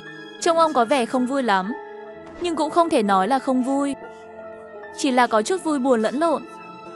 Lão Vương thực sự không ngờ, một thời gian ngắn sau, lại đưa cho Di Chi một kịch bản. Và lần này kịch bản còn được nâng cấp. Cái tên kẻ cầm kiếm chỉ là nghĩa đen thôi. Người mà hắn đề cử đều là diễn viên sống. Lão Vương đã xem qua những buổi diễn của người khác. Họ đều phải trong một kịch bản cùng cấp độ, sống sót qua 5, 6 lần mới có thể nâng mức độ khó lên. Mà anh chỉ diễn một lần đã được thăng cấp. Có phải vì sự nổi tiếng của anh tăng lên quá nhanh không? Và điều khiến Lão Vương càng cảm thấy không yên tâm, Tô Tân Hạo hôm qua đã trở về âm ty rồi. Tô Tân Hạo trước đây đã ở dương gian quá lâu. Thêm vào đó là cưỡng chế nhập hồn, khiến tình hình trở nên rất tồi tệ. Tuy nhiên, Tô Tân Hạo trông rất bình tĩnh. Trước khi ra đi, cũng không yêu cầu Lão Vương phải đảm bảo sự an toàn của Di Chi, chỉ là nói một câu như thể trò chuyện. Ngôi nhà âm ty của cậu, tôi sẽ giữ gìn cho cậu. Đây không phải là lời đe dọa sao? Chắc chắn là vậy. Giờ đây những hậu bối dù là còn sống hay đã chết, đều không hiểu cách kính trọng người lớn tuổi. Có vẻ Lão Vương không muốn nhắc đến. Lão Vương, lần này kịch bản phải quay 3 ngày. Cảm ơn cậu giúp tôi trang điểm nhé. Không có gì đâu, không có gì đâu. Miệng gì vậy?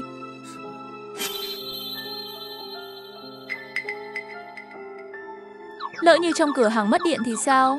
Có phải tóc che mất mắt cậu rồi không? Cách trang điểm này sao lại giống tên ăn mày tối qua vậy? Cậu vất vả rồi đấy. Cậu khách sáo gì chứ? Chúng ta quen nhau lâu rồi mà. Lão Vương lấy một chiếc cúc áo từ trong túi ra, gắn nó lên quần của Di Chi. Lão Vương, đây là thiết kế tạo hình sao? Tóm lại, cậu cứ mang nó bên mình là được. Vâng, Lão Vương, vậy tôi đi xem kịch nhé.